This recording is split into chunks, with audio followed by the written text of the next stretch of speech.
If you enjoy doing it, that's what's important, and I feel like our children are all really quite talented.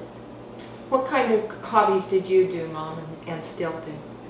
I remember when I learned to crochet, earlier I mentioned friends that I had in Richmond, but later on, as I think I was maybe a junior or sophomore in high school, Uncle Guy that lived next door to us married very late in life, and he married a old maid that never had been married before and didn't have any children, and her niece lived with her because her mother had died, and Dorothea was her name, and she was a very good friend to me, and we learned to crochet that one year. And I remember we'd sit either on my lawn or her lawn, and I remember making doilies and trying to learn to crochet. And then later on I taught knitting when our children were born. I taught knitting in 4-H,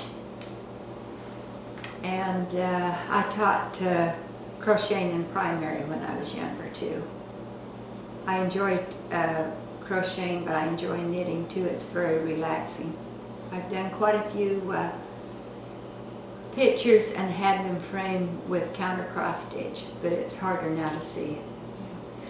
Didn't you teach one of Dad's sisters primary? Yes, I was Charlene's primary teacher the year that she died, and I was teaching those girls how to crochet, and some of them to this day told me the last time I saw some of them before they got married and left Richmond. They said that they kept up with it, and some of them did and some of them didn't. Well, you know, I wanted to ask Dad a few questions about his brothers and sisters, but I didn't want to get him too emotional. Can you tell me a little bit about Charlene? What kind of person was Charlene? She was very sweet a girl and very kind. Everyone, even that she went to school with and everything, always said what a pleasant, happy, sweet little girl she was. How old was she? She was 10. 10. When she died. What did she die from? Well, it was before the 4th of July, and she got chicken pox, but the doctor thought she had appendicitis. And so I remember Sherwin and I and Grandma took her to the hospital, and they took her appendix out, and they didn't have a place for her to be quarantined at that time, so we had to take her home right after. And she kept getting sicker and sicker and running a high fever. And after she died, they did an autopsy, and they said that she died of Rocky Mountain spotted fever. That's the first time that I had ever been around anyone when they passed away. But it was very, very peaceful. A death is not a scary thing. It's something that we all have to go through, and it's just kind of peaceful. She went very peaceful. The other times that I've been around somebody, they have too. Can you tell us some things that are very interesting that have happened to you in your life that you'd like to share with anybody, to the family? And oh, I'm not going to get emotional like your dad did. But I think we've had a good life, and we've got a good family, and we've got a lot of grandchildren, a lot of great-grandchildren. It hasn't always been easy, but it's been worth it. And at this time that Sherwin is 76 and I'm 75, and it's hard to really realize that there's over 80 of us in our posterity now, and that's with our children and their partners and our grandchildren and their partners and our great-grandchildren and the stepchildren that have come into our family, and we just love and appreciate everyone in our family, and I don't know what we would do without them. And I'm grateful for the way I was raised. I'm grateful for the home that I came into and the way I was taught. I'm grateful for the testimony that I have, and I'm grateful to be a member of that church. And this time in our life, living in Arizona, we did live in Arizona for a while when we were snowbirds, and we enjoyed that also.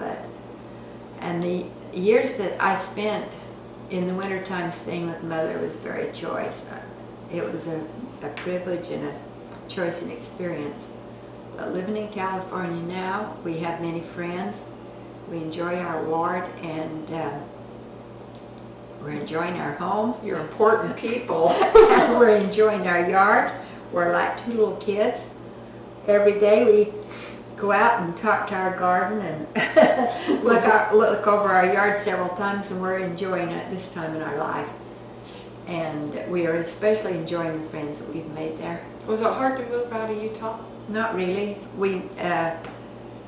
I've always been, if you make a decision, that's it. When we decided to make the move and so forth, things went fast and went well. I think it's what we're supposed to do.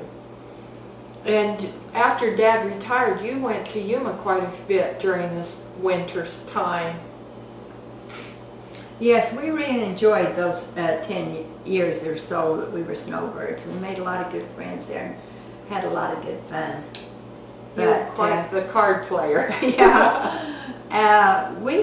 We play a lot of games with our home evening group in Yuma. We meet once in Yuma. Here I am again in California, in Hesperia. When we moved into our ward, we were right off invited to join their family evening, home evening on the first Monday of every month, and we go to different homes and have potluck and play games. And this is really a game playing group, and we enjoy it. But there's I go out once a month with just a group of women to lunch, and they heard me talking about hand and foot, and about every time after we get through, the ones that want to come back to our house and are learning to play hand and foot, and they're enjoying it too. There's another game you play. It's the marble game. Yes, we enjoyed playing that, jokers, cards and marbles. I got the game over when I was in Yuma, and there's several that have the game now. There's one of our group that they talked into making some, and our group wants to play jokers and cards and marbles almost every time we get together on Monday night. They're really good people. Originally it started out with one ward in Hesperia, and then as the ward split, they kind of stayed together, different ones, and we just feel fortunate to be included. And I think they like us too. In the fall of 2003, while visiting Mom and Dad, I decided to give her a massage on her feet and her hands. So the first thing we're going to do is I'm going to try to set this, and you have to tell me if it's comfortable or not. You click it and it does the low. Then you can go medium. You can go high, or you can Ooh, I like that. vibrate, or you can do this. Now let's try that. You just sit there and let it go through this, and I think it's nice. It feels good. I think you could do this first, then soak your feet, and then put some of this on. What surprised me, there's things about him I didn't know. Oh, He was 2 years younger than me, but 2 years and you leave. He must have been out of high school, just right out, or the summer before he was a senior. Francine read Brinkenhoff, and her husband was going to build a motel there. And he bid it and got the contract. And I says, "You mean Dad got the contract and he helped?" He says, "No, Hugh had the contract and he built it." I said, "I remember Hugh as always being kind of a peacemaker and a very kind, considerate." You're 75? I'm going to be 76 next year, and he's going to be 74. It's very unusual. To have somebody live that long in that kind of an atmosphere. But I wondered about it a lot. That letter that he wrote Mother and Dad, it was just the nicest letter can be. And I think they always felt like that the shock treatments they gave him up there did him more harm than good. They don't give shock treatments now. Set it right there. Oh man. Oh man. That's kind of a grainy stuff. Uh-huh. That feels good. What, is this the Last Supper? So good. Is it kind of heat? It's Yes. kind of hot, isn't it? Yes. What's it called? Pedicure in a Will minute. you take this off? It's supposed to leave your feet pretty soft. I bet it would. And mine were.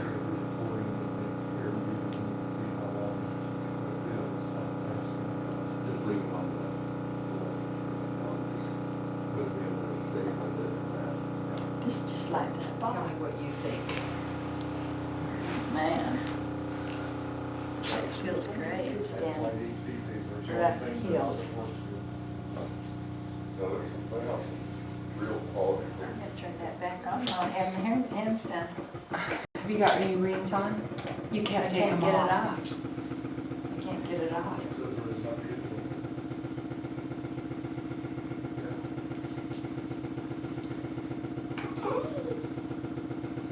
Is this kind of grainy? This is the same thing. Oh, the same thing for your feet and your hands? I picked up the wrong thing. Now this is what that one lady did, Mm-hmm. but she was pulling hard. You know, that's supposed to be over your hands for your Growth of your nails. for your memory. Oh, is that? Uh-huh. Oh, you could actually do this yourself. I don't think so. I wouldn't have two hands. How could I? Oh, I did. Well, I will when I have to. Look what it's doing. Oh my goodness. See? Now that's dry skin, right? Yeah. I'll bet there'll be a lot on the front.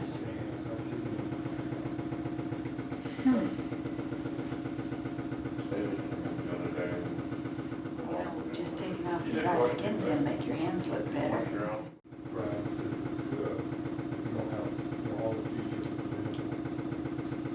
Man, I feel like a new woman.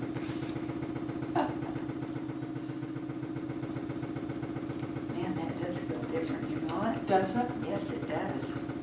I have some stuff that does that to your face too. But I'm not getting the dry skin off like I did on the other hand. Maybe it's 'cause it's Yeah, not but it was when when it was drier is when it came up. If it was on one, it wouldn't be on the other one. I would think so.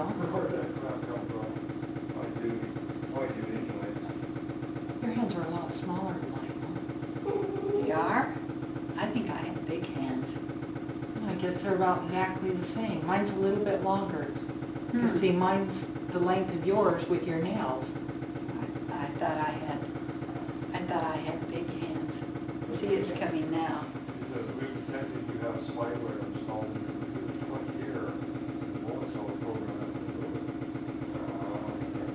You know, you don't spend that much time on your hands. You wash them and dry them and put on lotion. That's all you do.